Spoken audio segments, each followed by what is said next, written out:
नमस्कार दोस्तों। जैसा कि आज एमपीपीएससी 2023 मेंस का चौथा पेपर था, एथिक्स।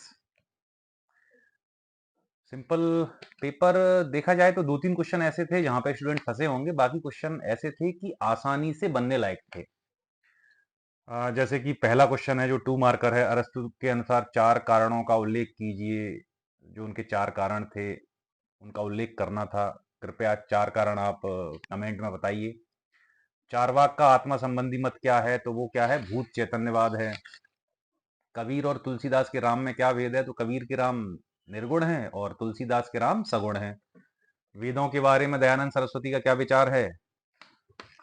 तो वेदों के बारे में उन्होंने बोला है कि ये अपौरुषेय हैं, यानी कि ईश्वर के द्वारा रचित हैं और सर्वोपरि हैं।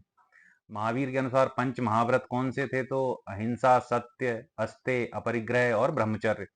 सांवेगिक बुद्धि के संप्रत्यय यानी डेफिनेशन लिखनी थी। सत्यनिष्ठा की डेफिनेशन लिखनी थी। मनोवृत्ति में बल क्या इंगित करता है? प्लीज इसे कमेंट में बताइए।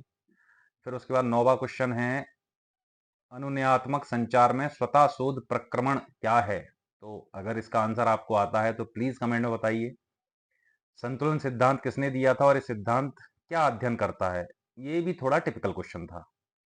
किस प्रशासनिक सुधार आयोग ने शासन में नैतिक सद्गुणों पर जोर दिया था? तो ये कौन सा था? बीरप्पा मोइली की अध्यक्षता में जो बना था द्वितीय प्रशासनिक सुधार आयोग। विश्व बैंक द्वारा सुशासन के 2 मूल बिंदु कौन कौन से हैं? तो वो कौन कौन से हैं? पारदर्शिता और उत्तरदायित्व। कौटिल्य के प्रशासन में भ्रष्टाचार के कितने मार्ग बताए गए हैं? एग्जैक्ट मुझे भी याद नहीं है, तो आप प्लीज कमेंट में बताइए। केंद्रीय सतर्कता आयोग का गठन किस समिति की अनुशंसा पर किया गया था? तो ये समिति थी के संथानम समिति। लोकपाल की स्थापना का सुझाव सर्वप्रथम किसने दिया था? तो अगर समिति की बात करें तो के संथानम था और व्यक्ति था तो एल एम सिंघवी। भ्रष्टाचार के विरुद्ध संयुक्त राष्ट्र सम्मेलन को किस वर्ष अंगीकार किया गया? तो 2005 में। केंद्रीय सतर्कता आयोग की नियुक्ति राष्ट्रपति किन की अनुशंसा पर करता है? तो एक समिति होती है जिसमें प्रधानमंत्री होते हैं, लोकसभा विपक्ष का नेता होता है और एक मनोनीत केंद्रीय गृह मंत्री, सॉरी, केंद्रीय मंत्री होता है, प्रधानमंत्री द्वारा मनोनीत। 23 मार्च 2019 को किसे भारत का प्रथम लोकपाल नियुक्त किया गया था? तो ये थे पिनाकी चंद्र घोष। किसने कहा कि सत्यनिष्ठा वित्तीय ईमानदारी से अधिक व्यापक है? तो किसने कहा, आप मुझे प्लीज जरूर बताइए।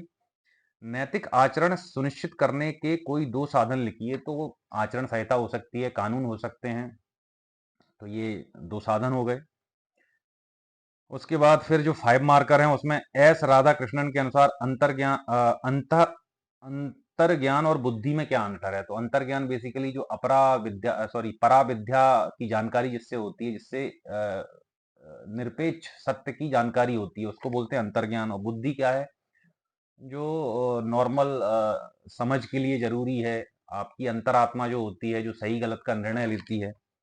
अरस्तु के अनुसार आकार एवं पदार्थ की अवधारणा पर चर्चा कीजिए। तो आकार और पदार्थ की अवधारणा यानी आकार और पदार्थ का स्वरूप क्या हो, ये अरस्तु ने इसके बारे में बहुत खोजबीन करी। तो उन्होंने पाया कि आकार एवं पदार्थ का जो स्वरूप है वही सद्गुण है, और इसके लिए उन्होंने गोल्डन मीन का सिद्धांत दिया कि 2 अतियों के बीच की जो स्थिति होती है वही सद्गुण है और वही आकार एवं पदार्थ का स्वरूप है।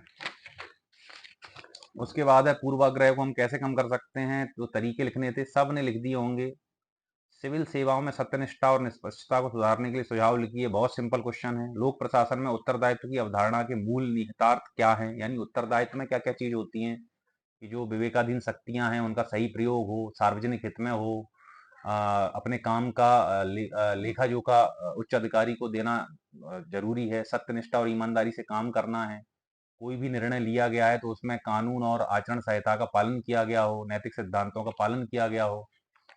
उसके बाद है लोक प्रशासन की सामाजिक जिम्मेदारी से आप क्या समझते हैं? यानी कि बेसिकली लोक प्रशासन की सामाजिक जिम्मेदारी ये है कि एक तो समाज के लिए उत्तरदायी हो, पारदर्शी लोक प्रशासन हो, जनता का प्रशासन में विश्वास हो, संवेदनशील प्रशासन हो, अ, लक्ष्य पे फोकस ज्यादा करे ना कि प्रक्रिया पे, और वंचित वर्गों के लिए विशेष कार्य करे। तो ये इसके सामाजिक उत्तर जिम्मेदारियां हैं।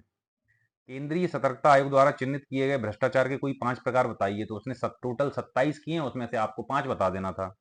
उसके बाद फिर जो 20 मार्कर है कि जैन दर्शन में अनेकांतवाद की व्याख्या कीजिए। तो अनेकांतवाद क्या था कि इस जगत में अनेक वस्तु हैं और उन प्रत्येक वस्तुओं के अनेक स्वरूप हैं। उसी से फिर स्यादवाद सिद्धांत की अवधारणा आई। तो ये यानी कि अनेकांतवाद और स्यादवाद, ये दोनों की अवधारणा को आपको साथ में लेके चलना था और उसी की पूरी व्याख्या करनी थी। सिविल सेवाओं में सत्यनिष्ठा के ह्रास के प्रमुख कारणों का वर्णन कीजिए। तो अत्यधिक राजनीतिक दबाव हो गया, अर्थ को एकमात्र साध्य मान लेना, उसके बाद फिर भौतिकवादी जीवन शैली एवं दिखावे की जीवन शैली, उसके बाद उच्च पद की लालसा या अच्छे पद की लालसा, अच्छी जगह नियुक्ति की लालसा, कम समय में अधिक धन कमाने की इच्छा, सत्यनिष्ठ समझौते की अनदेखी। तो ये सब क्या हो जाएंगे, सत्यनिष्ठा के ह्रास के प्रमुख कारण हैं। भारत में लोक सेवकों में अनुशासन और उन पर नियंत्रण करने में लोक सेवकों के लिए आचार संहिता क्या भूमिका निभाती है, समझाइए। तो आचार संहिता में वर्णन है कि आप कार्यालय में समय से जाएंगे, समय से आएंगे, अगर बिना छुट्टी के कार्यालय से अनुपस्थित रहते हैं तो आपकी तनख्वाह कटेगी। तो इससे तो क्या हो गया, अनुशासन सुनिश्चित हो गया। नियंत्रण कैसे, कि आप महिलाओं के प्रति बुरी नजर से नहीं देखेंगे, यानी उनको उनका उत्पीड़न नहीं करेंगे कार्यालय में। तो उससे क्या होगा कि एक नैतिक नियंत्रण उन पर स्थापित हो गया। तो ऐसे बहुत सारे प्रावधान हैं, जैसे कि वो अपने सार्वजनिक जगह पे जो सरकारी नीतियां होती हैं उनके विरुद्ध नहीं बोल सकते, नहीं तो उनको दंड मिलेगा। तो ये नैतिक नियंत्रण और अनुशासन के में अपनी महत्वपूर्ण भूमिका निभाती है। उसके बाद भारत में लोकपाल की शक्तियों एवं सीमाओं की समीक्षा कीजिए। तो शक्तियों में क्या कि भैया, एक तो सिविल जो न्यायालय होता है उसकी शक्तियां होती हैं, उसके बाद उसका अधिकार क्षेत्र बता देना था कि प्रधानमंत्री हो गया, संसद सदस्य हो गए, और जो केंद्रीय लोक सेवा के जो केंद्रीय विभाग होते हैं वो सारे इसके दायरे में आते हैं। तो ये तो उसकी शक्तियां होगी। फिर सीमाएं क्या कि 7 वर्ष से पुराने मामले को नहीं उठाया जा सकता, गुप्त शिकायत का प्रावधान नहीं है, शिकायत गलत पाए जाने पर दंड का प्रावधान है, तो ये शिकायत करने को हतोत्साहित करता है। उसके बाद प्रधानमंत्री की जो जांच प्रक्रिया है वो कहीं ना कहीं उसमें पूर्ण शक्तियां इनको प्राप्त नहीं है। उसके बाद न्यायालय इनकी उसमें नहीं है, क्या बोलते हैं, अधिकार क्षेत्र में। तो ये सब इसकी सीमाएं हैं। अब उसके बाद फिर केस स्टडी बहुत सिंपल। पहली केस स्टडी सांवेगिक बुद्धि को लेके थी, सवाल भी बड़े सिंपल थे, और दूसरी केस स्टडी थी कोविड 19 महामारी। तो आप सबने बहुत अच्छे से कर दिया होगा। पेपर में 2 से 3 3 मार्कर ऐसे थे जो नहीं बने होंगे सभी स्टूडेंट से, और जिससे भी बने हों तो कृपया कमेंट में जरूर लिख दें कि उनका आंसर क्या है। कल के पेपर के लिए तैयार रहिए, ध्यान कीजिए, मेडिटेशन कीजिए, आती हुई सांस और जाती हुई सांस पे ध्यान दीजिए, योग कीजिए, और जिंदगी को हंसी खुशी बिताते जाइए। जय हिंद, जय भारत।